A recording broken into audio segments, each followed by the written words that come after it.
Assalamualaikum warahmatullahi wabarakatuh. Bismillahirrahmanirrahim. Bismillah, alhamdulillah, wassalatu wassalamu ala rasulillah Sayyidina wa maulana Muhammadin sallallahu alaihi wasallam ibnu Abdillah wa ala alihi wa ashabihi wa mawalah, amma ba'd.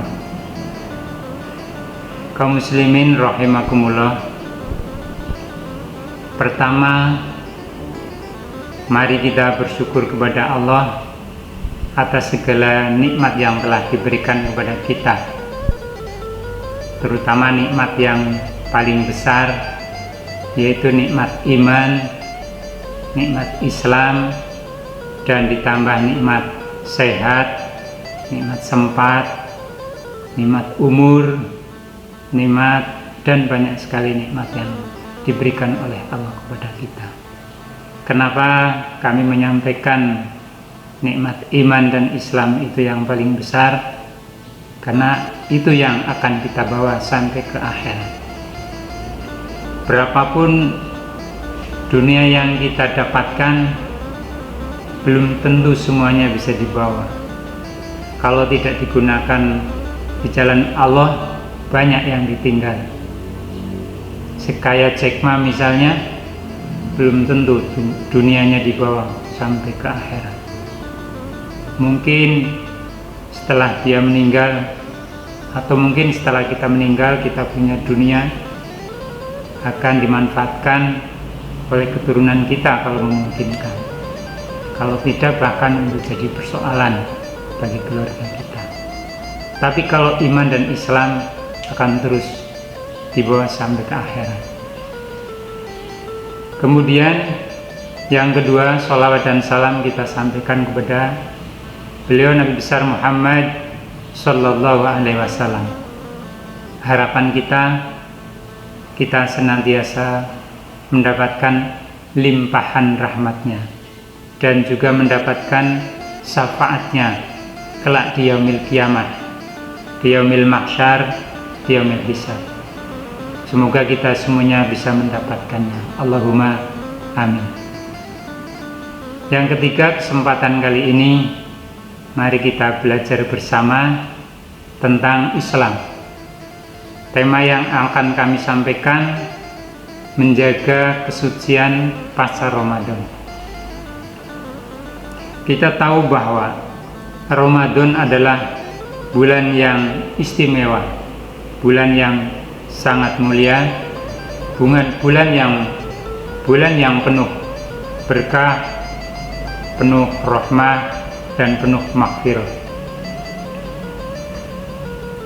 Penuh berkah, kita lihat, kita hanya menjalankan satu kali ibadah, kita dilipatkan menjadi 10 kali lipat, bahkan bisa menjadi 70 kali lipat.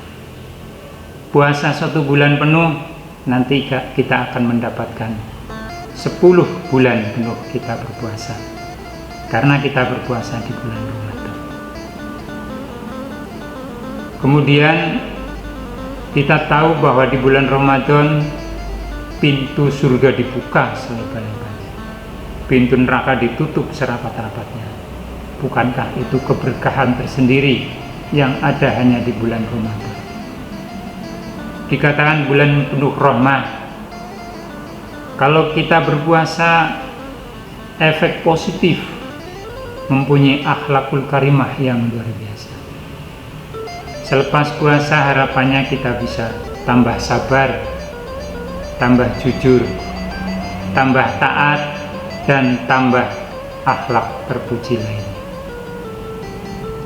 Kemudian kalau kita membaca Al-Quran di bulan Ramadan, di samping mendapatkan pahala yang berlipat, hati kita tambah tenang, hati kita tambah terang, sehingga dalam kehidupan sehari-hari kita terhindar dari kesesatan.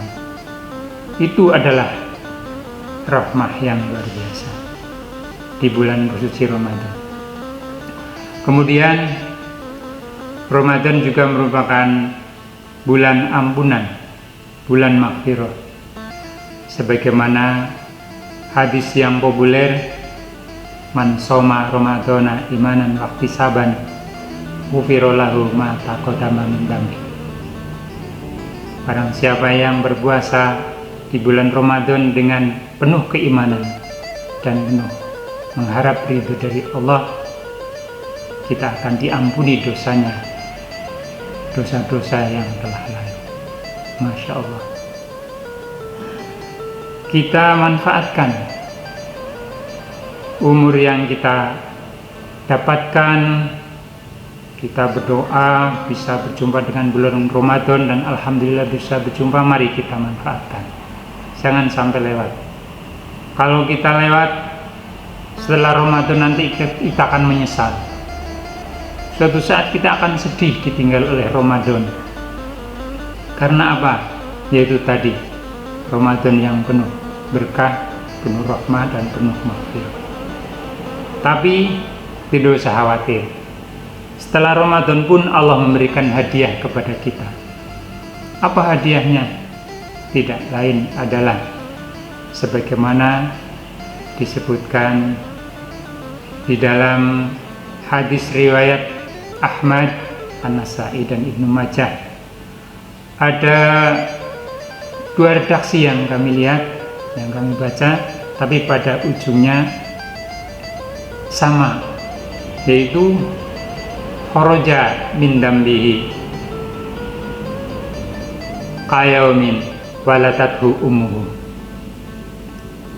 Jadi ketika orang yang berpuasa di bulan Ramadan pada akhirnya nanti akan mendapatkan dosa-dosanya itu keluar. Kemudian kita seperti hari dilahirkannya dari ibunya. Ini hadiah yang besar kalau nanti kita sudah ditinggalkan Ramadan, yaitu kembali kepada fitrah. Kita seperti bayi yang baru lahir, tidak mempunyai dosa sedikit pun, karena kita berpuasa di bulan Ramadan. Apalagi kalau kita ditambah nanti di akhir Ramadan kita menunaikan ibadah zakat fitrah. Ibadah zakat mal tambah bersih diri kita, sehingga hablum minallah kita tidak mempunyai dosa. Allah juga memberikan kesempatan ketika kita di akhir Ramadan atau di bulan Syawal nanti kita berjumpa dengan Idul Fitri. Setelah sholat Id, kita bersilaturahmi dengan keluarga, dengan teman, dengan tetangga, dengan banyak orang yang pernah kita jumpai. Kita saling memaafkan.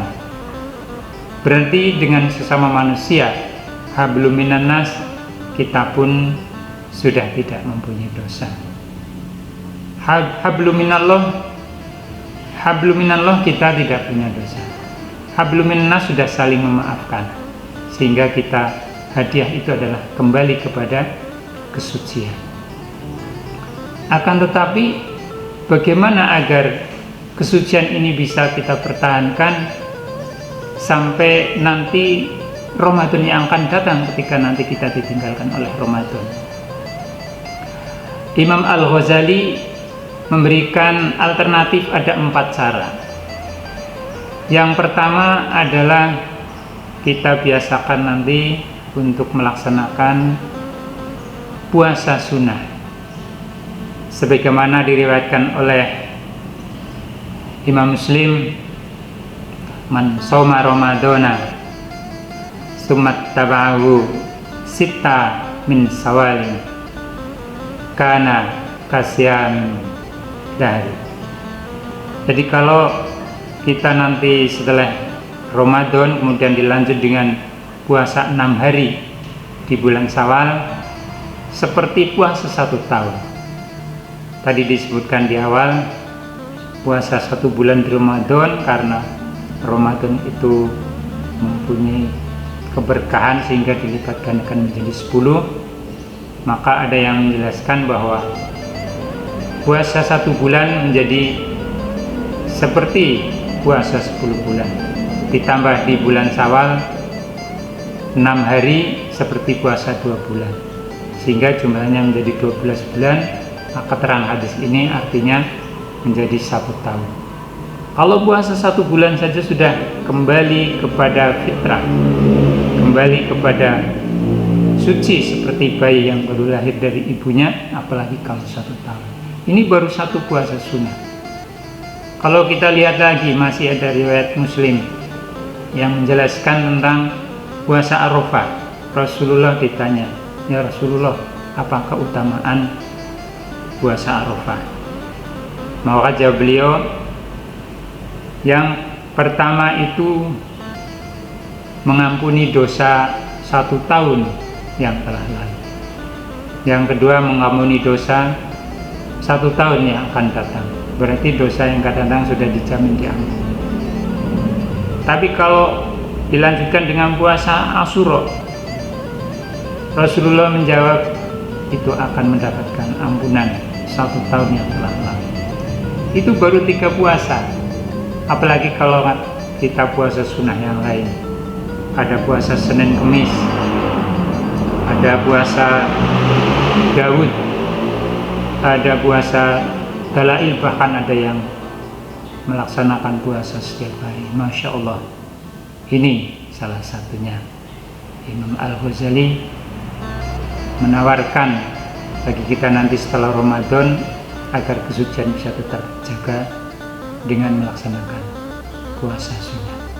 Yang kedua dengan melaksanakan qiyamul lail, sebagaimana dijelaskan dalam riwayat At-Tabrani dan Al-Hakim. Di sana disebutkan yang artinya kurang lebih, kalau kita melaksanakan qiyamul lail itu menjadi sarana mendekatkan diri kita kepada Allah, menjadi pelebur kejelekan, menjadi pencegah dosa, bahkan menjadi pengusir penyakit jasmani. Masya Allah. Maka mari kita nanti apabila ditinggalkan Ramadan masih ada ibadah-ibadah yang bisa menjaga kesucian. Salah satunya kita qiyamul lail. Monggo, mau tahajud, mau hajat, mau witir atau tiga-tiganya 31 rakaat, 8, 12 dan 11. Atau mungkin kalau berat ya udah sholat tahajud sama witirnya. Kalau berat ya witir sajalah 11 rakaat. Berat lagi ya udah dikurangi 9, 7, 5, 3, ya jangan 1, usahakan ada, karena untuk menjaga kesucian. Kemudian yang ketiga, menjaga kesucian adalah qiraatul Quran, sebagaimana diriwayatkan oleh Ad-Dalami, orang yang membaca Al-Quran kemudian khatam, kemudian membaca khatmil Quran, maka Allah menghadirkan 60.000 malaikat sholat alaih, memberikan doa kepada orang yang khataman. Padahal doa malaikat tidak lain memberikan rahmat, berdoa memohon kepada Allah untuk memberikan rahmat kepada yang khataman, atau juga memberikan ampunan kepada yang khataman. Luar biasa. Baru yang terakhir, Imam Al-Ghazali menawarkan bersilaturahmi, sebagaimana di awal ketika kita awal Ramadan kita hablum minallahnya bersih, hablum minallahnya kita bersih, hablum minannasnya kita dengan hablum minannasnya kita dengan bersalam-salaman, bersilaturahmi. Maka di luar Ramadan pun kita usahakan untuk bersilaturahmi. Yang dianjurkan adalah bersilaturahmi dengan orang-orang solih, sebagaimana hadis riwayat Muslim, Bukhari Muslim, di sana dijelaskan bahwa apabila kita ibaratkan antara orang baik dengan orang buruk, seumpama tukang minyak wangi dengan tukang pandai besi.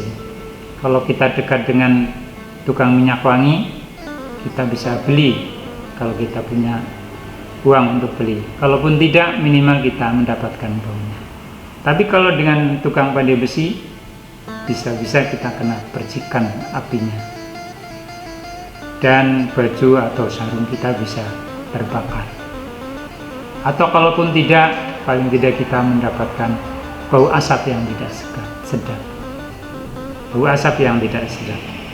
Itulah sehingga kalau kita bersilaturahmi dengan orang-orang soleh, di samping kita mendapat kebaikan, kita pun sambil belajar, tambah ilmu. Sementara pahala orang belajar 1 jam saja, pahalanya adalah 1000 rakaat sholat sunnah. Masya Allah. Kalau kita bersama-sama belajar 15 menit misalnya, ya tinggal dibagi, kita mendapatkan berapa ratus rakaat hanya belajar bersama-sama 15 menit. Demikian yang bisa kami sampaikan. Bagaimana cara untuk menjaga dari kesucian setelah Ramadan? Kesimpulannya ada 4. Yang pertama dengan puasa sunnah, yang kedua qiyamul lail, yang ketiga dengan qiraatul Quran, dan yang keempat dengan silaturahmi dengan orang-orang saleh. Demikian yang bisa kami sampaikan. Semoga ada manfaatnya. Semua salah mohon maaf. Kalau ada baik itu dari Allah dan kita berharap pahalanya. Kalau ada jelek pasti dari saya selaku hamba yang mempunyai banyak kelemahan. Saya hanya berharap mohon ampunan dari Allah. Wallahul muwaffiq ila aqwamit thoriq. Assalamualaikum warahmatullahi wabarakatuh.